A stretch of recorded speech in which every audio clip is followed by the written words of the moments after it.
رب اشرح لي صدري ويسر لي امري واحلل عقدة من لساني يفقهوا قولي. اللهم ربنا الهمنا رشدنا واعذنا من شرور انفسنا. اللهم ارحمنا بالقرآن العظيم. اللهم اجعله لنا اماما ونورا وهدى ورحمة. اللهم ذكرنا منه ما نسينا وعلمنا منه ما جهلنا وارزقنا تلاوته آناء الليل وآناء النهار واجعله لنا حجة یا رب العالمین آمین۔ کے ساتھ ہی کتنا بڑا علاقہ جو ہے اس زمین کا وہ اللہ تعالیٰ نے اس امت کے قدموں تلے رکھا ہے۔ اگر آپ نے نقشہ دیکھا ہو دنیا کا تو آپ کو معلوم ہونا چاہیے کہ شمال میں جو بہت بڑا یہ دردر آتا ہے سائبیریا روس کا علاقہ، یہ سب غیر آباد ہے۔ اس طرح شمالی امریکہ میں بھی کینیڈا سے اوپر بڑے بڑے آپ کو بر اعظم سے نظر آئیں گے، سب غیر آباد ہے۔ جو آباد علاقہ ہے دنیا کا اور جو زرخیز علاقہ ہے دنیا کا، اس کا کتنا بڑا حصہ ہے کہ جو امت محمد صلی اللہ علیہ وسلم کے قدموں تلے انڈونیشیا ملائیشیا سے چلی آئی ہے۔ اس کے بعد مسلسل چاہے کہیں مسلمان اقلیت میں تھوڑے بہت ہیں، لیکن پھر بنگلہ دیش آتا ہے، بڑی عظیم اکثریت کا ملک ہے۔ پھر بھارت میں اگرچہ اقلیت میں ہے لیکن 20 کروڑ مسلمان بھارت میں اس وقت ہے۔ پھر جو پاکستان سے شروع ہوا سلسلہ، افغانستان، ایران، چلتے جائیے ادھر ترکستان، چینی ترکستان، روسی ترکستان، پھر آگے چلیے عالم عرب، افریقہ کا پورا شمالی علاقہ، افریقہ کا تقریباً سارا وسطی علاقہ، یہ سب کیا ہے؟ کتنا بڑا رقبہ ہے، اور ہر طرح کی نعمت اللہ نے دی ہے۔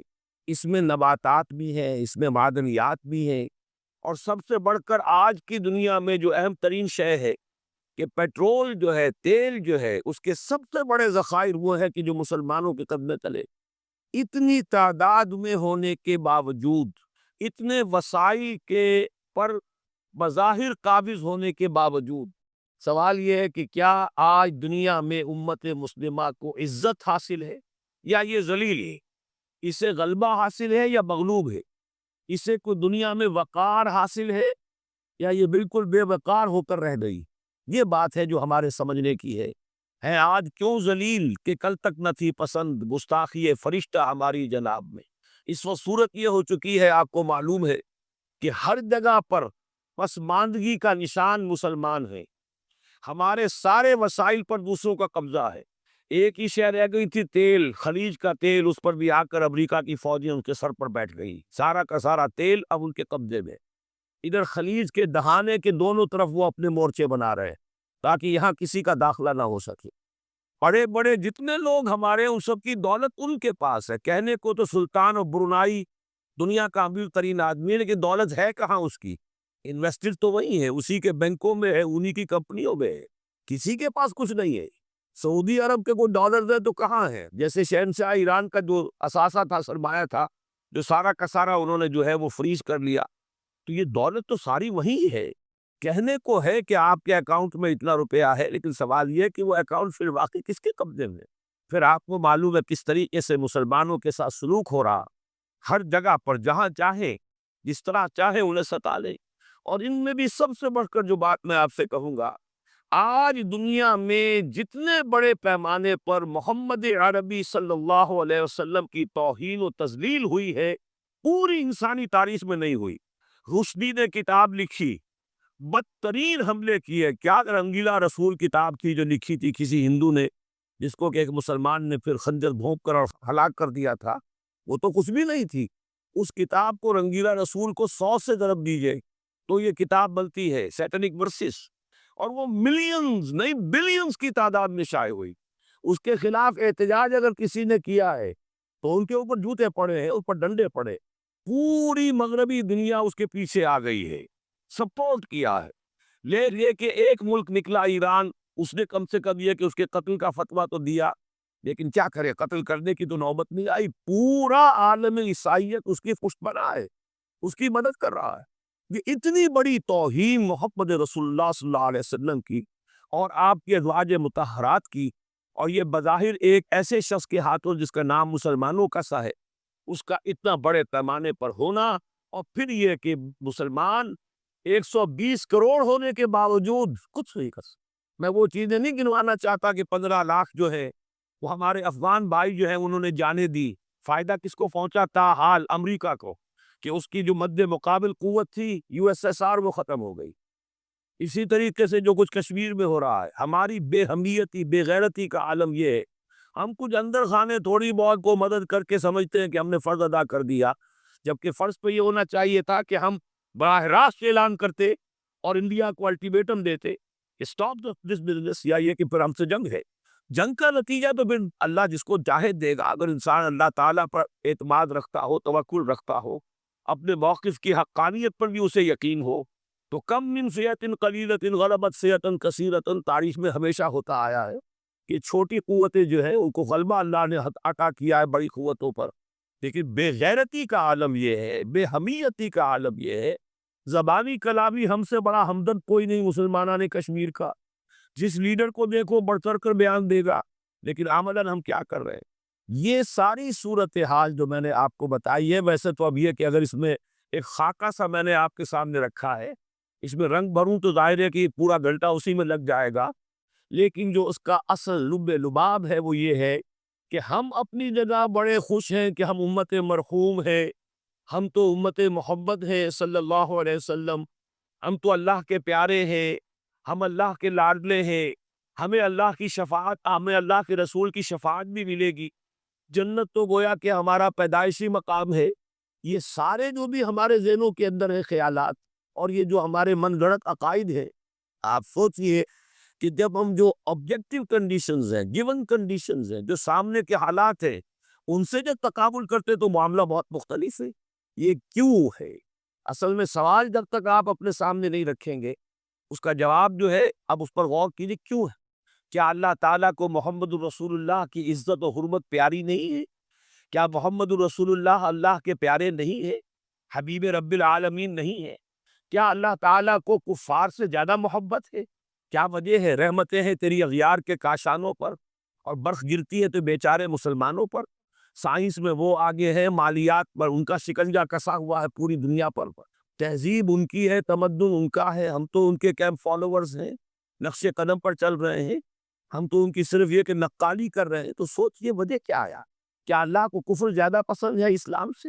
کیا اللہ کو محمد الرسول اللہ صلی اللہ علیہ وسلم کی عزت و حرمت کا کوئی خیال نہیں؟ سوچنے کی بات ہے۔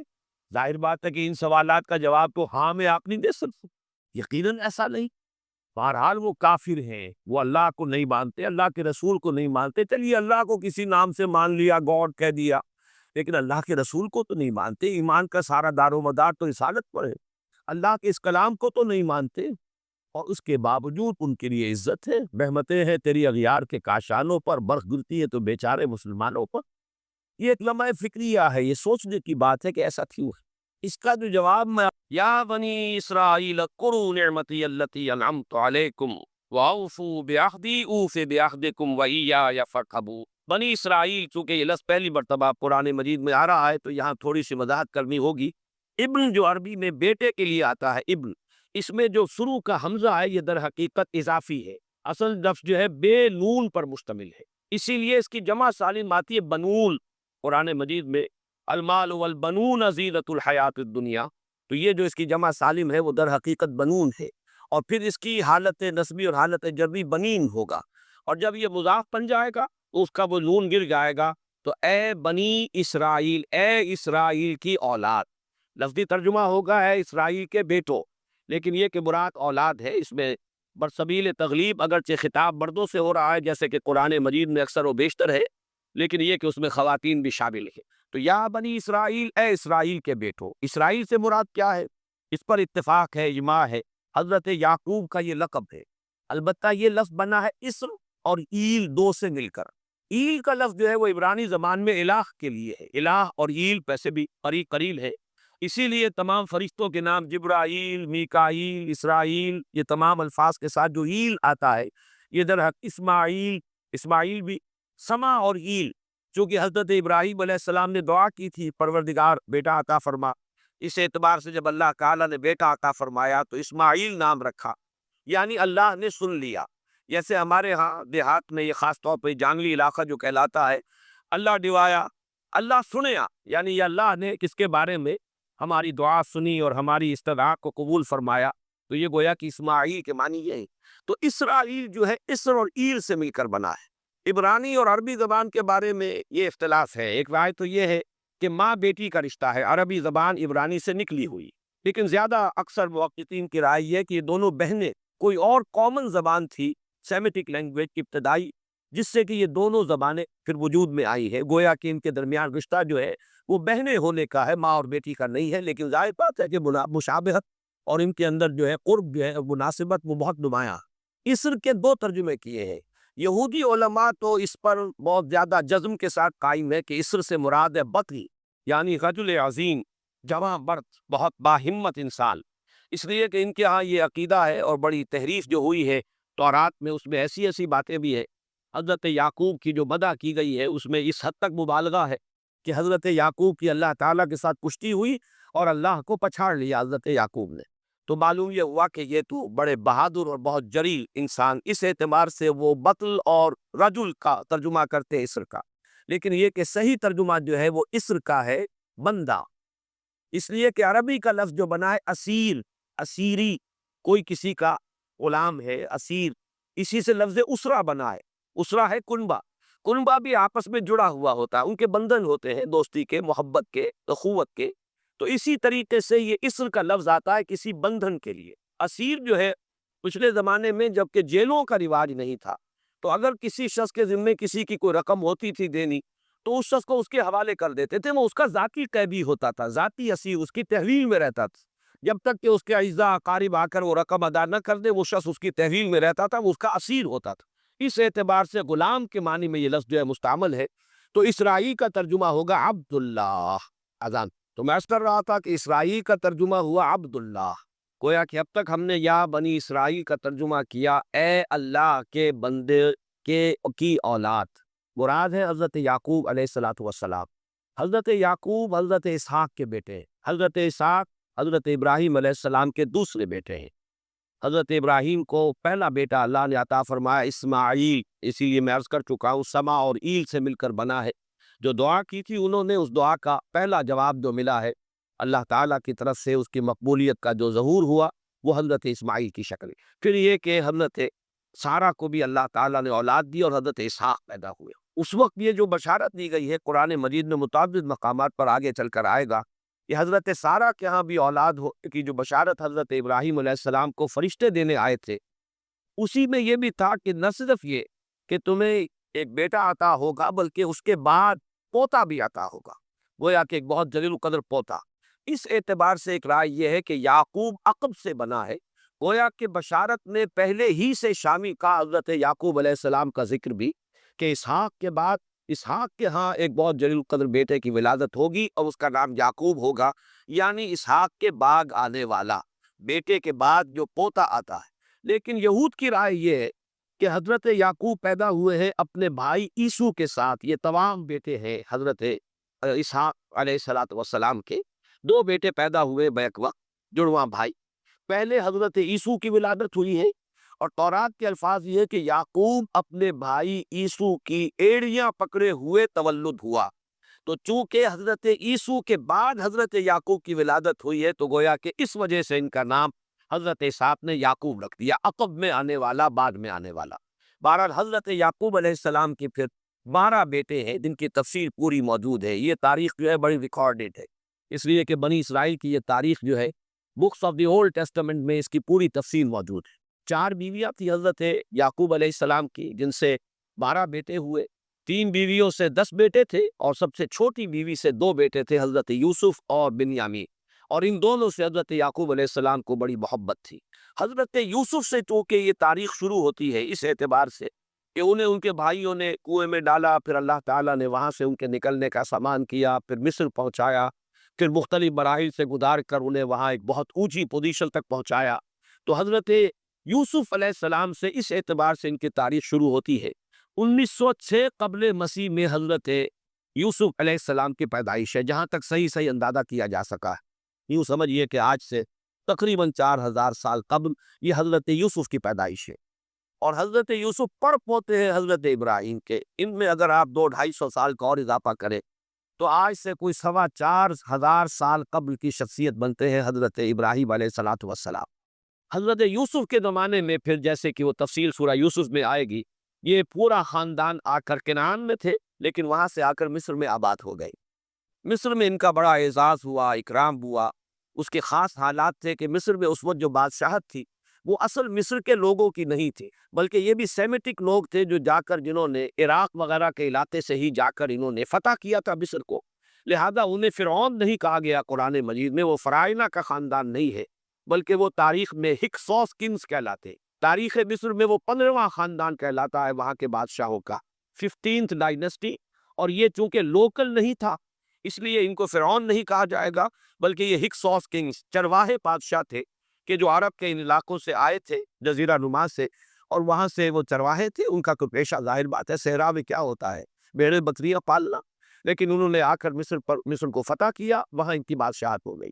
محسوس ایسا ہوتا ہے کہ ایک سیاسی پہلو موجود تھا، وہ جو بادشاہ مصر نے جس طریقے سے اعزاز کیا ہے حضرت یوسف علیہ السلام کا، پھر جو اختیار دیا، جو اقتدار دیا، جو ان کو حیثیت دی، پھر انہیں اجازت دی کہ اپنے پورے خاندان کو بلا لیں، اور پھر مصر کا بہترین جو زرخیز ترین علاقہ تھا وہ انہیں عطا کر دیا کہ یہاں آباد ہو جاؤ، جشن کا علاقہ، یا موشن بھی کہتے ہیں، جشن بھی کہتے ہیں۔ یہ جو نائل کا ڈیلٹا ہے کہ جو جا کر آپ کو معلوم ہے کہ دریا جو ہیں جب بہت سی شاخوں میں تقسیم ہو جاتے ہیں سمندر میں گرنے سے قبل، تو وہ ڈیلٹا جو ہے زرخیز ترین علاقہ ہوتا ہے۔ آرٹیفیشل اریگیشن کے اور نظام تو تھے نہیں، جہاں دریا ہی چھوٹی چھوٹی نہروں کی شکل اختیار کر لے، وہاں گویا کہ وہ فطری طور پر جو ہے بڑے وسیع رقبے کے اندر اریگیشن ہو سکتی ہے۔ تو اس ڈیلٹا کے علاقے میں بہترین علاقہ ان کو دیا گیا، وہاں آباد ہو جاؤ۔ وہاں یہ رہے ہیں گویا کہ پیرزادوں کی حیثیت، ابھی ان کے پاس کوئی شریعت نہیں، ابھی کوئی کتاب نہیں ملی، ابھی صرف یہ ایک خاندان ہے، حضرت ابراہیم کی نسل کا ایک خاندان ہے، اس لیے کہ حضرت ابراہیم کی نسل میں حضرت اسماعیل کی نسل ہے کہ جو عرب میں آباد ہو چکی، ان کی نسل میں پھر حضرت اسحاق کے بیٹوں میں سے بھی عیسو کی نسل وہ اور جگہ پر آباد ہو چکی۔ اس اعتبار سے یوں نہ سمجھیے کہ نسل ابراہیم صرف ان پر مشتمل ہے، اسی طرح بنی قطورہ تیسری جو آپ کی اہلیہ تھی ان کی اولاد بھی، تو گویا کہ یہ بہت وسیع حلقہ ہے جو اولاد ابراہیم کا ہے۔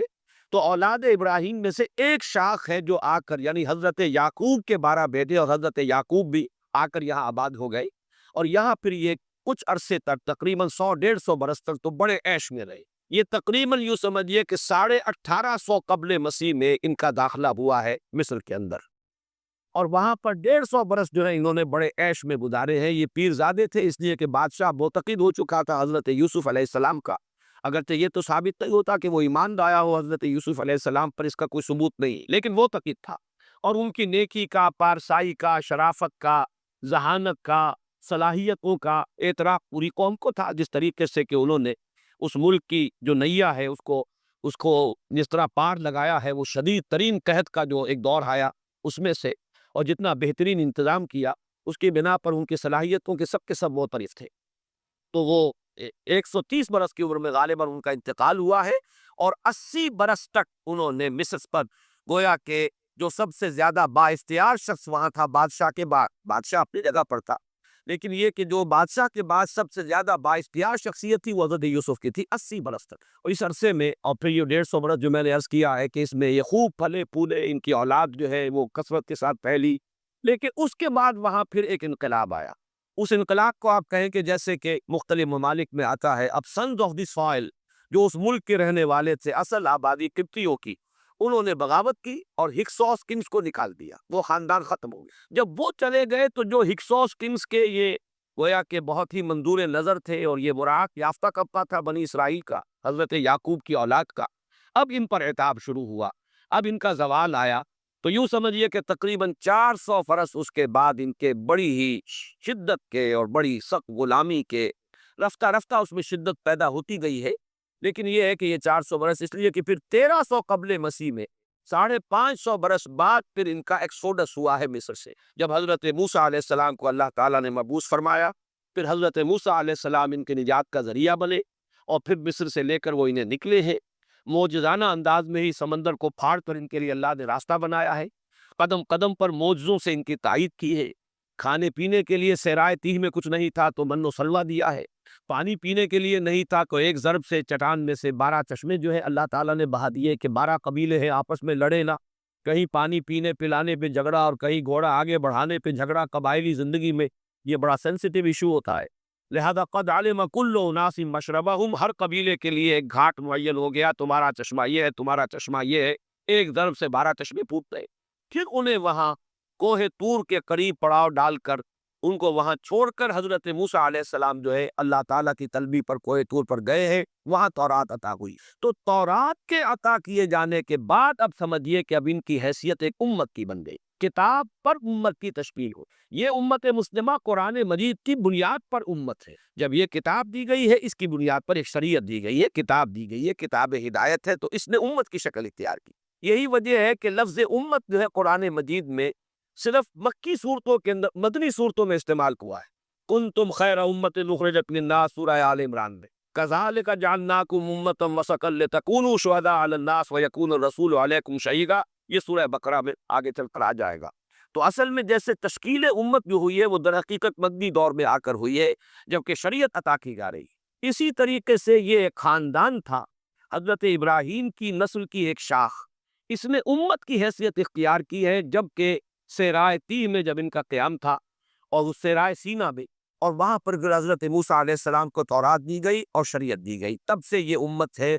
اور یہ ہے 1300 قبل مسیح، 610 عیسوی میں۔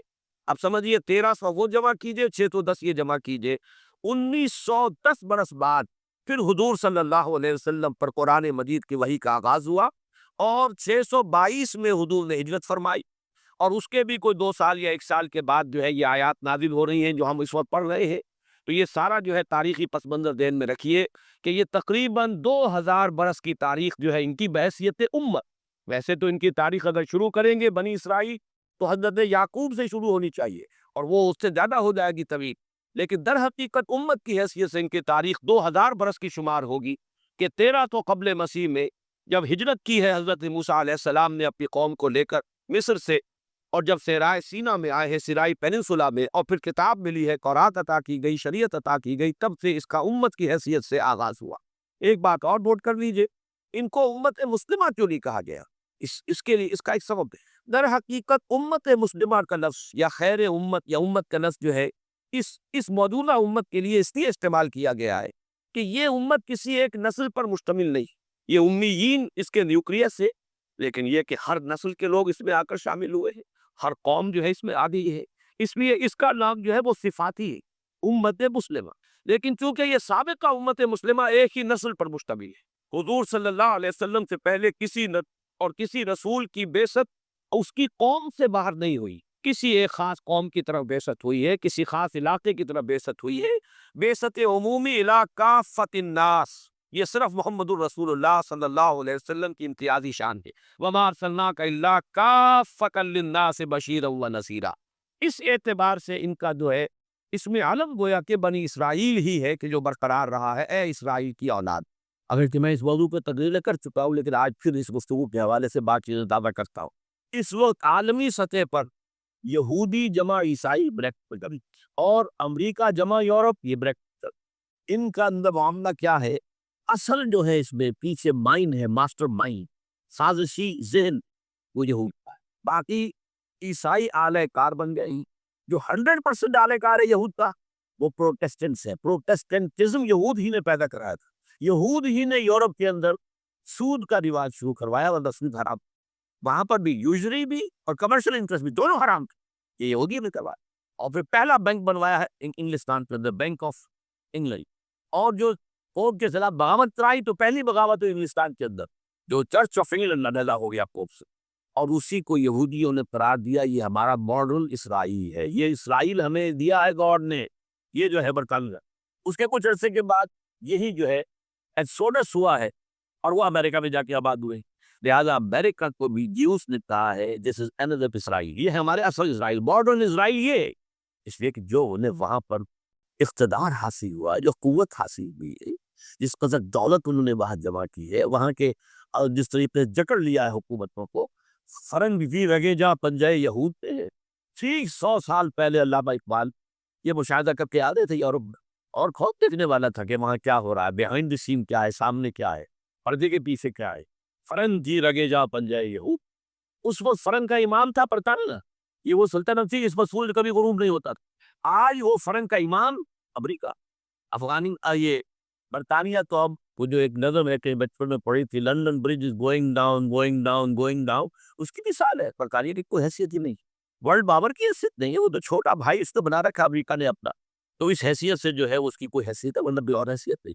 بہرحال ان دونوں میں یہ ہے کہ پیچھے ماسٹر مائنڈ، سازشی ذہن، پلاننگ، اسکیم، ساری یہودیوں، اعلی کار امریکہ سب سے بڑھ کر، اس کے بعد برطانیہ، اور اس میں اصل پروٹیسٹنٹس، ان میں بیپٹسٹ، ان میں اس سے بھی آگے بڑھ کر ایونجلسٹ، جن کو کہتے ہیں بورن اگین کرسچنس، جن کو کہتے ہیں نیو کنزرویٹو کرسچنس، یہ تمام اصطلاحات آپ اخبارات میں پڑھتے ہوں گے، ان کو گروپ کریں، یہ اصل اعلی کار، ان کو نیا نام دیا گیا ہے کرسچین زائنسٹ، ایک یہودی زائنسٹ ہے، سارے یہودی زائنسٹ نہیں ہیں، بہت سے یہودی ہیں تو یہ زائنسٹ کے مخالف۔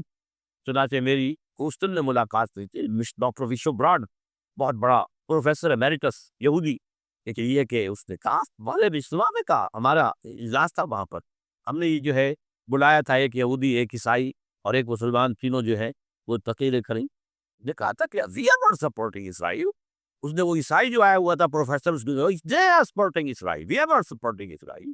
اسی طرح میری جو ہوئی تھی round table conference, round table, اس میں ایک یہودی پروفیسر تھے، وہ ہسٹری کے پروفیسر، میں نام بھول رہا ہوں ان کا، انہوں نے کہا آئی ایم اینٹی زائنسٹ، میں زائنسٹ کے خلاف ہوں۔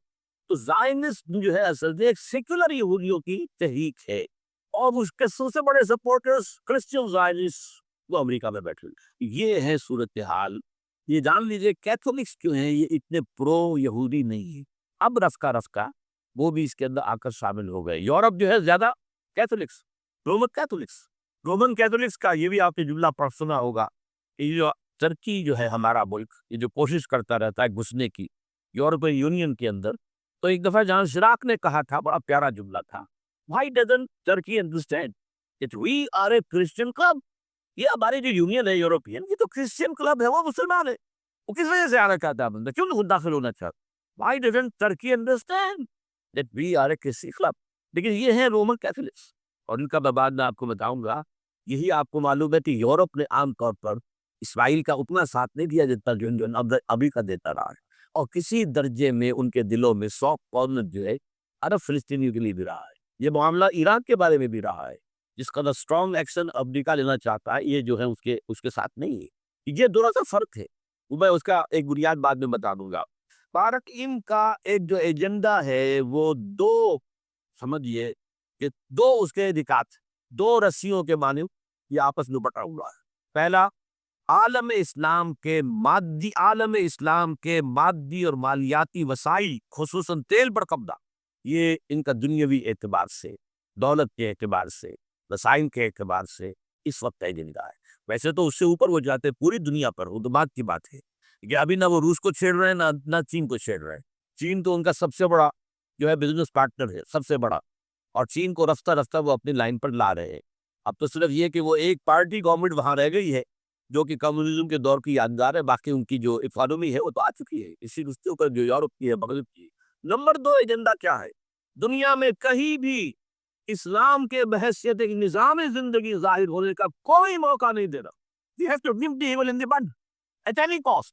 یہ ان کے ایجنڈے کا دستور ہے۔ یہ دو انٹرٹوائنڈ، جیسے آپ لڑیوں کو بٹ دے کر رسی بناتے ہیں، ایسے یہ دو لڑیے ہیں۔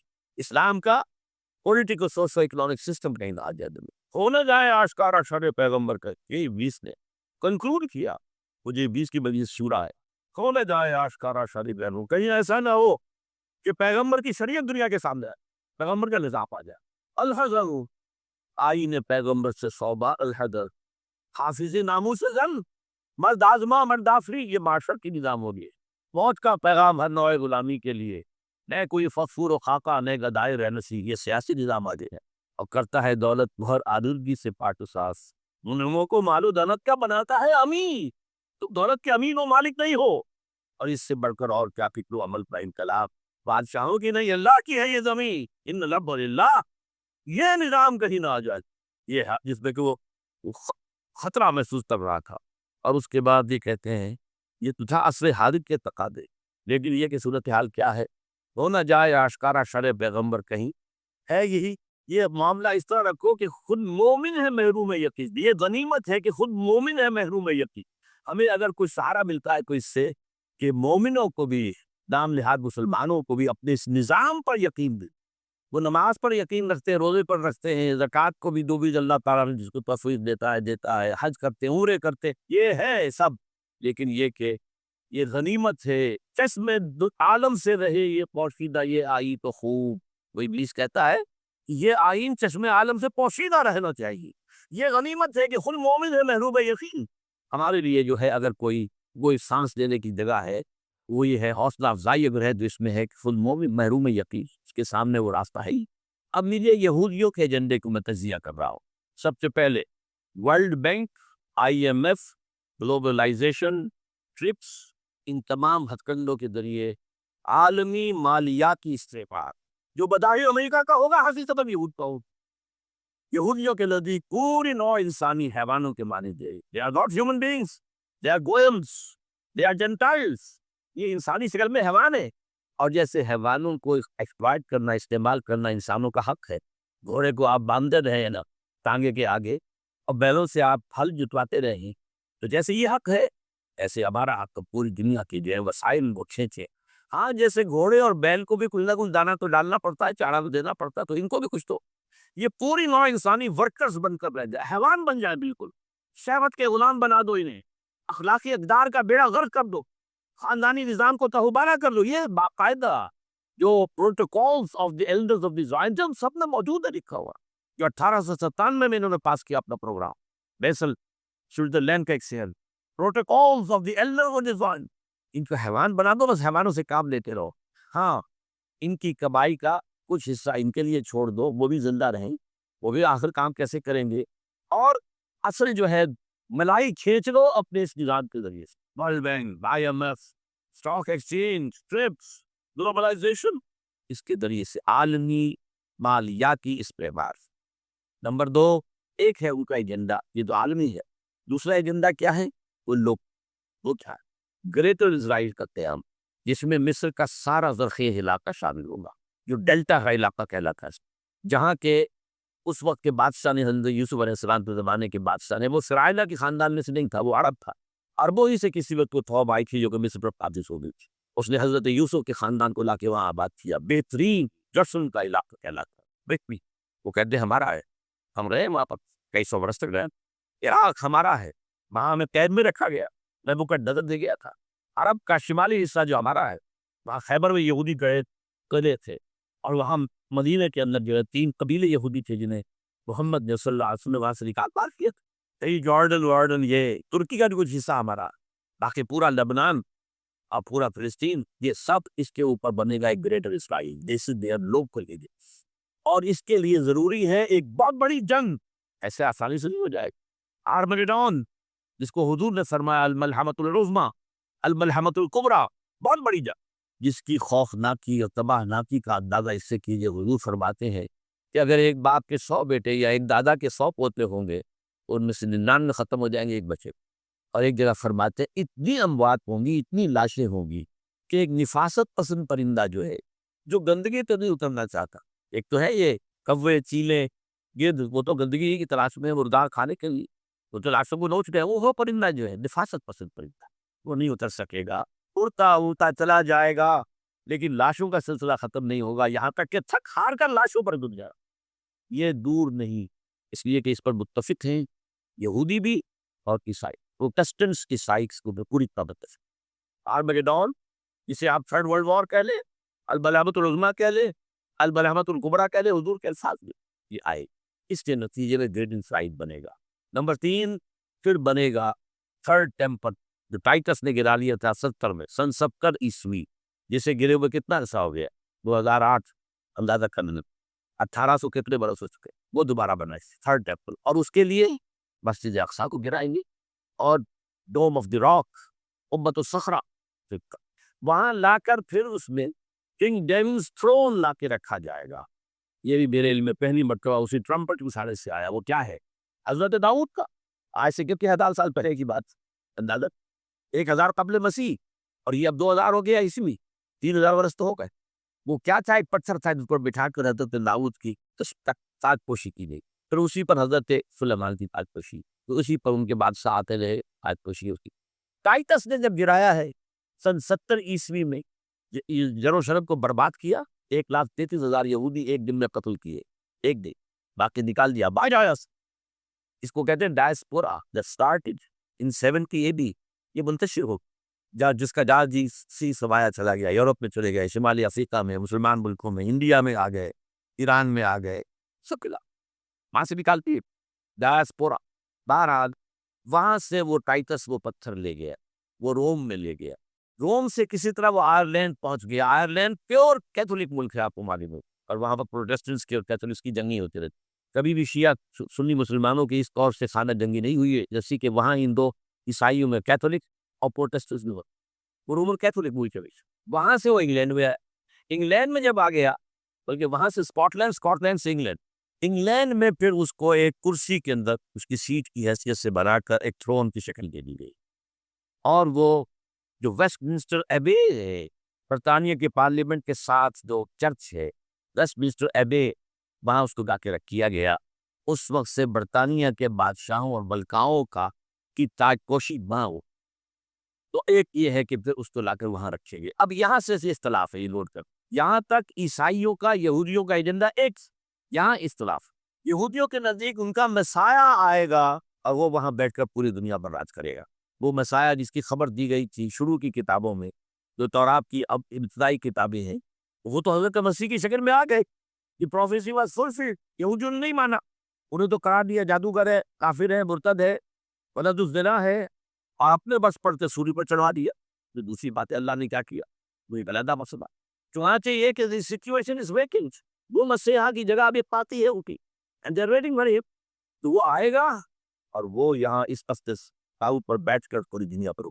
عیسائیوں کا کہنا کیا ہے کہ در حقیقت حضرت مسیح نازل ہوں گے، سیکنڈ کمنگ ہوگی، اس کو ہم بھی بات پہ اگر جو ہوگا کیسے حالات و واقعات کا کیا ہمارے نزدیک رنگ ہے، وہ مختلف ہو، وہ بیسو بیان نہیں کر سکتا۔ حضرت مسیح علیہ السلام جب اس تخت پر بیٹھیں گے ان کے عیسائی مطابق، چنانچہ پوپ جو بڑھ گیا ہے پال سیکنڈ، اس کو یہ ٹرمپٹ والے کہتے ہیں شیطان، اور ان کا کہنا یہ ہے کہ شیطان نے the old ancient Holy Roman Empire کو ریوائیو کیا ہے یونائٹڈ یورپ بنا کر، اور ان کا مقصد کیا ہے کہ یہ فلسطین میں ایک رومن کیتھولک حکومت قائم کرنا چاہتے ہیں، یہودی اپنی حکومت چاہتے جو ہے، اور وہ اپنی حکومت چاہتے، یہ ان کا کہنا ہے۔ یہ میں نہیں جانتا کہ اس میں کس حد تک ایک دوسرے پر الزام پرستے ہیں، لیکن جیسے کہ آپ کو معلوم ہے کہ انڈونیشیا کے اندر بھی ہوا تھا، ایک جزیرے کو تقسیم کر دیا، ایک حصہ جو ہے اس کا وہ رومن کیتھولک ریاست بن گیا، شاید نائجیریا میں بھی اس طرح کا معاملہ ہوا کہ تھوڑے علاقے کے وغیرہ وغیرہ، تو یہ ہے۔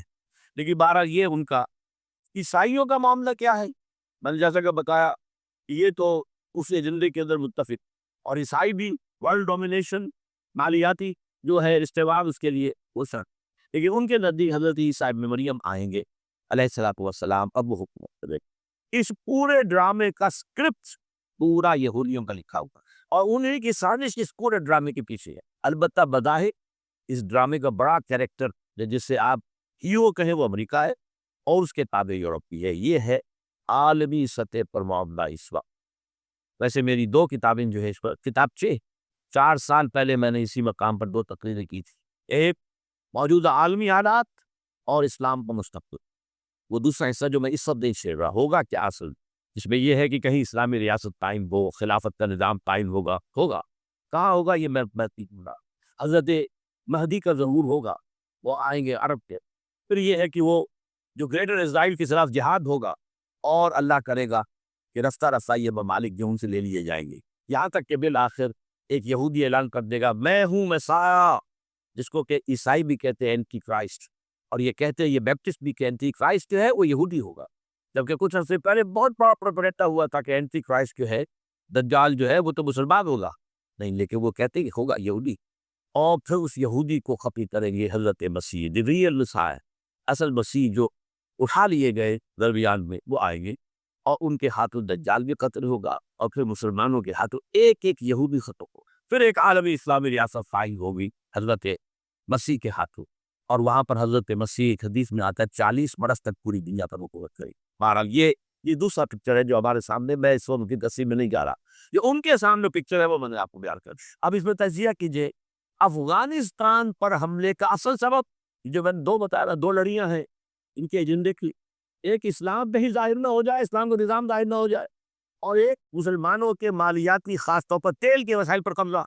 اب افغانستان میں کیا ہوا ہے، یہ سارا معاملہ تھا اسلام کا راستہ روکنے کے، کہ یہاں تو اسلام ایک شکل دکھا رہا ہے اپنی، اور اگر انہیں موقع مل گیا یہ تو ایک ایسی ویلفیئر اسٹیٹ قائم کر دے گی، زکوٰۃ کا نظام قائم ہو جائے گا تو اعلیٰ ترین ویلفیئر اسٹیٹ قائم ہو جائے گی، اور اگر یہاں پر جو ہے یہ ساری سزائیں نافذ ہو گئی، معاشرہ کرائم فری ہو جائے، لوگوں میں محبت ہوگی، مساوات ہوگی، اور یہ کہ عام لوگوں کے لیے ویلفیئر ہوگا، اور یہ سامنے نظام آ گیا تو پھر ہمارا یہ کیپٹل ریسورس یہ کہاں رہے گا؟ اس کو تو منہ چھپانے کی جگہ نہیں ملے گی۔ لہذا افغانستان پر حملے کا اصل موٹو یہ ہے۔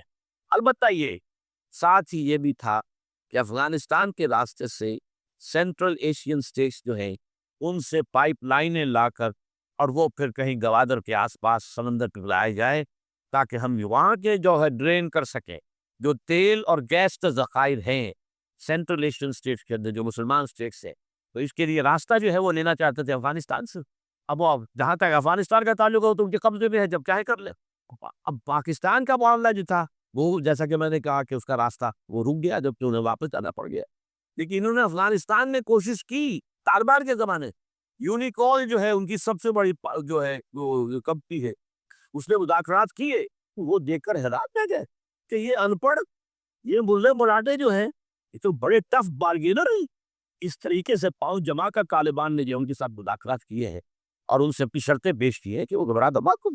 یہ صورتحال بھی تھی افغانستان پر قبضہ کرنے میں، لیکن یہ ہے کہ اصلی کیا تھا، وہ اسلام کی کوئی شکل دنیا کے سامنے نہ آنے پائے جو ان کا میجر، اسی لیے پورا عالم کفر جمع ہے، امریکہ، یورپ، روس، چین، سب جاؤ، بھارت تو ہے ہی ہے، یہ سب آپ جب یاد ہو گیا جب لال مسجد کا حادثہ ہوا ہے اور ہمارا یہ بدبخت اور بدمعاش انسان اس نے صرف خود جان بوجھ کر اسے بڑھایا، ایک پرنسی کو کھوڑا بنایا، اس نے پھر شگاف کیا اور شاباش لی ہے، امریکہ سے شاباش آ گئی، نیٹو سے شاباش آ گئی، رشیا سے شاباش آ گئی، چائنا سے شاباش۔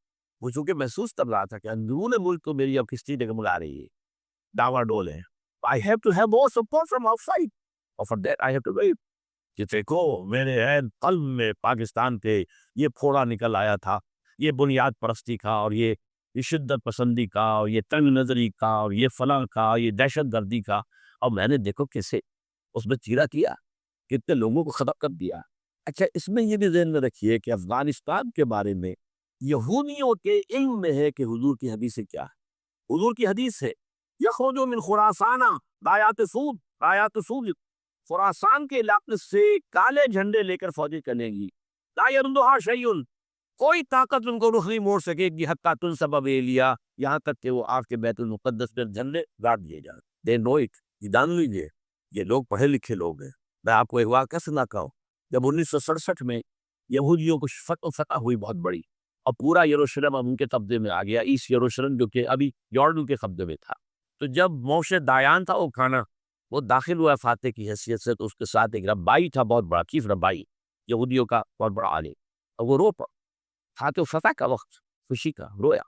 سو this is the beginning of the end, یہ الفاظ آئے اخبارات، گویا کہ اب یہ آخری ڈرامہ جو ہے شروع ہو گیا ہے، وہ آخری ڈرامہ انہیں معلوم ان کی تباہی پر ختم ہونا، اس میں حضرت مسیح کے نزول کے بعد یہ ٹرمپن والا بھی لکھتا ہے کہ 80% یہودی قتل ہو جائے، اور میں سمجھتا ہوں کہ 20% اگر صحیح ہے اس کی بات تو وہ ہوگے جو اب حضرت مسیح پر ایمان لے آئے، باقی 80% اپنے اس کو اڑے رہیں گے اور پک۔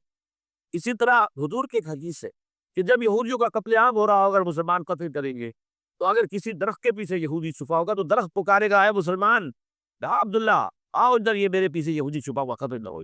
کسی پتھر کے پیچھے چھپے گا تو پتھر بولے گا، سوائے ایک درخت غرقد کے، یہ درخت یہودیوں کا درخت ہے، وہ پناہ دے گا، اور آج اسرائیل نے سب سے بڑی پلانٹیشن غرقد کی ہے، ڈینوئٹ۔ اسی لیے افغانستان، خراسان، یہ افغانستان کا ہارٹ ہے افغانستان، اور یہ بھی جان لیجئے ہمارا جو مالاکنڈ سے اوپر کا علاقہ ہے یہ بھی خراسان کا حصہ، اولڈ خراسان، جیسے گریٹر خراسان کہا جاتا ہے ہسٹری میں۔ ایک میں نے ایرانی سے پوچھا تھا اس کے بارے میں، تو اس نے کہا خراسان ہمارا ایک صوبہ ہے، میں نے کہا وہ تو مجھے معلوم ہے، جس کا دارالخلافہ مشہد ہے اور یہ ان کا مقدس شہر ہے، وہ تو اسے مکے کی طرح سمجھتے ہیں، بہرحال میں نے کہا میں پوچھ رہا ہوں قرآن خراسان بزرگ، تو خراسان بزرگ کا انہوں نے بتایا پورا افغانستان اس پہ شامل، اور پھر یہ اسٹیٹس جو ہیں سینٹرل ایشین اسٹیٹس اور ایران کا ایک حصہ اور پاکستان کا ایک حصہ، یہ جو مالاکنڈ کا تھا، اور یہ بڑی معنی خیز بات ہے کہ وہی مالاکنڈ سے تحریک چلی ہے جو اصل سے تحریک ہے طالبان پاکستان وہ سوات سے تھے۔ بہرحال اس وجہ سے اس پہلو سے یہ جو ہے افغانستان پر حملے کا سب سے بڑا سبب وہ تھا۔ دوسرا جو تھا وہ یہ کہ ان کو جو پائپ لائن لے کے آنی تھی اس کے لیے، لیکن وہ ظاہر بات ہے کہ اس میں جو ہے جو طالبان نے وہ ان کی چکمے میں نہیں آئے۔ اس پر ایک کتاب ہے کہ جو انگریزی میں ہے عابد اللہ جان کی، Afghanistan the genesis of the last crusade, Afghanistan سے آخری صلیبی جنگ کا سلسلہ شروع ہو رہا ہے۔ بہت جو ہے چشم کشا ہے، معلومات افزا ہے، انگریزی میں ہے۔ اچھا عراق میں معاملہ برعکس تھا، عراق میں تیل کا معاملہ بھی تھا تو اس میں امریکہ کا تھا۔ جو یورپ ہے وہ زیادہ تر کیسپین کے ایریا کے تیل کی طرف نگاہیں رکھتا ہے، یہ جو ہے یہ اصل میں سارا جو ہے یہ امریکہ کا معاملہ۔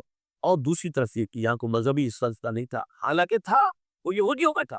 وہ کیا تھا؟ Extension, first step towards the establishment of greater Israel. یہ بات اچھی طرح سے آپ پہ تیل کا معاملہ بھی میں نے کہا تھا دو لڑیاں ہیں جو چل رہی، تیل کا معاملہ یہاں خاص طور پر عراق کے اندر زیادہ، افغانستان میں بہت کم، لیکن یہ کہ یہاں پر بھی جو اصل ہے بیہائنڈ دی سین، جو اصل چیز کیا ہے کہ گریٹر اسرائیل کے قیام کی طرف پہلا قدم۔ میں یاد دلاتا ہوں آپ کو جب فرسٹ گلف وار ہوئی تھی جس میں عراق کا برکس نکال دیا گیا، اس کے اختتام پر کہا تھا شوارز کرافٹ جو ان کا کمانڈر ان چیف تھا الائٹ فورسز کا، اس نے صاف کہا تھا، مجھے آج کا دیکھ لفظ یاد ہے، we fought this war for the protection of Israel. اور اب جو ابھی ہوا معاملہ، جب صدام گرا ہے اس کا مجسمہ بھی گرا ہے، اس کے بعد وہ شخص، وہ بدبخت، وہ خبیث جو ابھی پڑا ہوا کومے میں، شیرون نے کہا تھا ان قریب عراق پر ہماری حکومت، اور اس سے پہلے تو ہم صرف عراق میں سے یوفریٹس تک کا علاقہ مانگتے تھے، دریائے فرات تک کا، اب ہمارا مطالبہ یہ ہے کہ ہم تو در حقیقت دجلہ تک جائیں گے، دجلہ، تاکہ پورا کا پورا جو فرٹائل جو دوآبا ہے دجلہ اور فرات کے درمیان کا بہترین علاقہ وہ سارا ہمارے پاس۔ اس سے آپ اندازہ کر لیجیے کہ یہ دونوں چیزیں جو ہے دونوں جگہ موجود ہیں۔ وہاں مذہبی زیادہ ہے افغانستان کا، لہٰذا یہاں بہت بڑی جو ہے کولیشن بن گئی۔ عراق میں تو وہ کولیشن نہیں بن سکتی، یورپ بھی ساتھ میں آیا، یورپ بھی ساتھ میں آیا، امریکہ had to go it alone, اسے کرنا پڑا۔ زیادہ سے زیادہ کوئی ٹوکن، آسٹریلیا کا کوئی ٹوکن معاملہ، جو ہے وہ برطانیہ کا کچھ ٹوکن ٹائپ جو ہے، وہی یہ کامن ویلتھ پرانی جو ہے چلی آ رہی ہے، اس میں شاید کینیڈا کا، باقی تو وہ یہ جو آل ورلڈ کولیشن بنی تھی وہ افغانستان کے خلاف کیوں ہے؟ یہاں سے اسلام کی ریسرجنس کا اندیشہ ہے۔ یخرج من خراسان رایات سود لا يردها شیء حتی تنصب بإیلیا۔ حضور کے زمانے میں ایلیا جو ہے وہ کن کے قبضے میں تھا؟ عیسائی، اس کے بعد ہمارے قبضے میں آیا، لیکن پھر کروسیڈرز نے ہم سے لے لیا تھا، اور 88 برس وہ عیسائیوں کو پاس ہے، 1099 عیسوی سے لے کر 1187، اب پھر یہود کا قبضہ ہے، پہلے عیسائیوں کا تھا، اب یہود کا، اب ان سے لینا واپس۔ پہلی مرتبہ بھی عرب نہیں لے سکے تھے، کھونے والے عرب تھے، واپس لینے والا کرد تھا صلاح الدین ایوبی رحمۃ اللہ، اب بھی کھونے والے عرب ہیں۔ مصر اور شام اور اردن تینوں کا مقابلہ دیا کیا اسرائیل نے، اور قبضہ کیا پورے ویسٹ بینک پر، گولان ہائٹس پر، سینائی پیننسلا پر، اور یہ کھو دیا ہم نے اپنے ہاتھ سے۔ اور اب بھی عربوں میں تو کوئی دم نہیں ہے، کوئی جان نہیں ہے، ان کو عیاشیوں نے، دولت مندی نے بالکل تباہ و برباد اور کھوکھلا کر کے رکھی۔ بہرحال یہ جو چیزیں میں نے آپ کو بتائی ہیں یہ تو وہ پلانز ہیں جو سب شیاطین جن و انس کے پروگرام، وہ جیسے کہ کبھی کہا تھا خمینی صاحب نے، شیطان بزرگ، دی گریٹسٹ سیٹن، امریکہ، اصل میں امریکہ اور اس کے پیچھے حقیقت یہود، سامنے امریکہ، پیچھے یہود، بالفعل کیا ہوگا یہ تو پھر اللہ ہی جانتا ہے کیا ہوگا۔ وَمَكَرُوا وَمَكَرَ اللَّهُ، کافر اپنی چالیں چلتے ہیں، اللہ اپنی چال چلتے ہیں، اور سَنَسْتَدْرِجُهُم مِّنْ حَيْثُ لَا يَعْلَمُونَ وَأُمْلِي لَهُمْ إِنَّ كَيْدِي مَتِينٌ۔ اے نبی آپ گھبرائیں نہیں، ہم ان کافروں کو رفتہ رفتہ وہاں سے لے آئیں گے جہاں سے آپ کو انہیں احساس تک نہیں ہوگا کہ یہ تو گرفت میں آ رہے ہیں، ٹریپ ہو رہے ہیں، اور ابھی ذرا میں انہیں ڈھیل دے رہا ہوں، نہیں املی لہم ان قیدی متین، میری چال بہت پست ہے۔ وہ اللہ کیا کرے گا وہ میں نے آپ کو بتایا، جھلک دکھا دی ہے۔ انشاءاللہ اسی علاقے میں پاکستان اور افغانستان، اور اس کا ہارٹ ہوگا یہ پشتونستان سرحد، اور مشرقی افغانستان بھی پشتونستان، پشتون اسی مشرقی اس میں ہے، پاکستان کا مغربی صوبہ ہے، شمال مغربی سرحدی صوبہ، یہ ہارٹ، اور پھر پاکستان اور افغانستان انشاءاللہ یہی ہوگا۔ اور پھر یہ کہ یہاں سے فوجیں جائیں گی جو حضرت مہدی کی حکومت جمائے گی عرب کے اندر۔ عربوں میں جان نہیں ہے کہ وہ مہدی کی حکومت میں جما سکے۔ یخرج الناس من المشرق یؤتون للمہدی بسلطانہ، مشرق کی طرف کے کسی ملک سے فوجیں آئیں گی جو مہدی کی حکومت قائم کرے، عربوں میں دم۔ بہرحال ہوگا کیا، وہ میں نے کہا کہ یہ تو اللہ کے ہاتھ میں ہے۔ اب یہ کہ کرنا کیا چاہیے، یہ ہے میری تقریب کا آخری حصہ۔ دیکھیے ذوالفقار مرزا نے جو کچھ کہا اور سید قائم انشاء، میں خوشائند سمجھتا ہوں کہ طالبانائزیشن اور ہے، اسلامائزیشن اور ہے، ٹھیک ہے۔ چلیے اب آگ مکی اور مدینہ طالبانائزیشن کے اندر